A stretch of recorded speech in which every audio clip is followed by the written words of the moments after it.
day everyone. Today we are going to have a look at the Chilean revolution for the Spanish, aka the revolution that gives you the infamous Hussars of Death.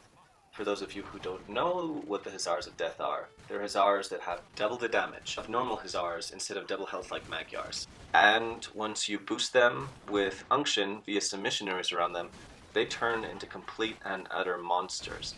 And this is in addition to Spain getting access to soldados via their haciendas. So if you want to hit up the enemy with a giant mass of super Hussars backed up by some super musketeers, you can do that.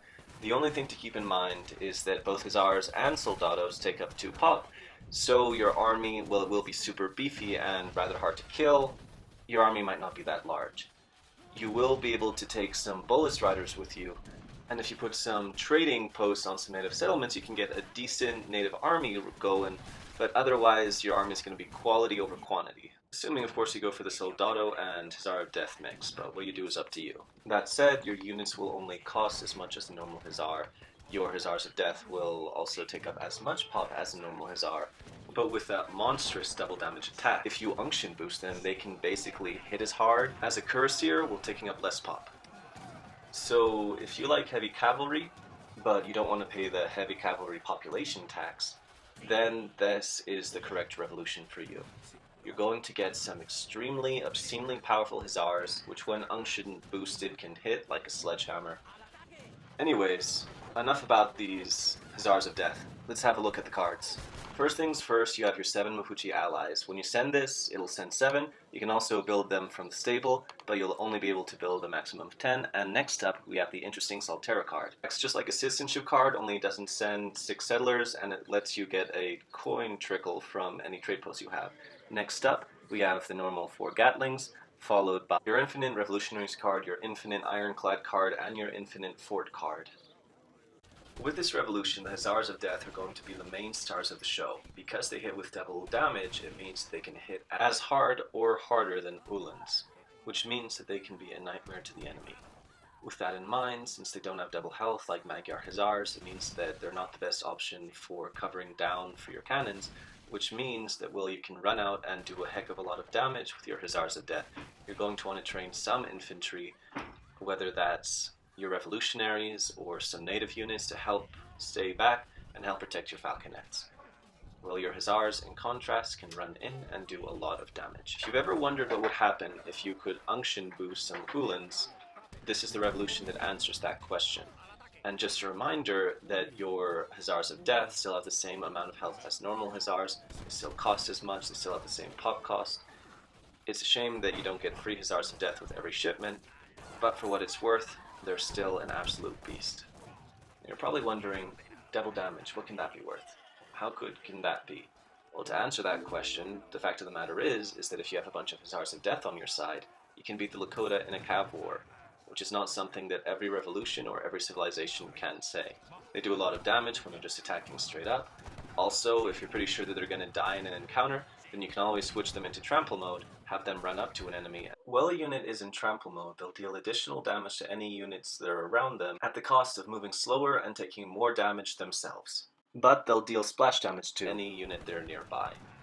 People usually use this ability if their cavalry are boxed in by halberdiers, and they just decide that they want everything on the battlefield to die. Certain units, such as cuirassiers, spahi, or Indian war elephants, are able to deal splash damage without being slowed down, or taking any bonus damage. Hussars of Death are the candle that burns twice as bright but lasts half as long. You're going to lose a lot of Hussars of Death since they only have as much health as a normal Hussar, but since they do so much damage, they can do a lot of damage to the enemy before they are taken down. Also, if you are able to correctly reboom as Spain, then you can keep up an insane amount of Hussar of Death production. To do this, make sure that you have either 3 or 4 town centers. Make sure that you send both of your factory cards before you revolt, and also if you can send your haciendas before you revolt, then you can have the economy you need and the entire battlefield into a bloodbath.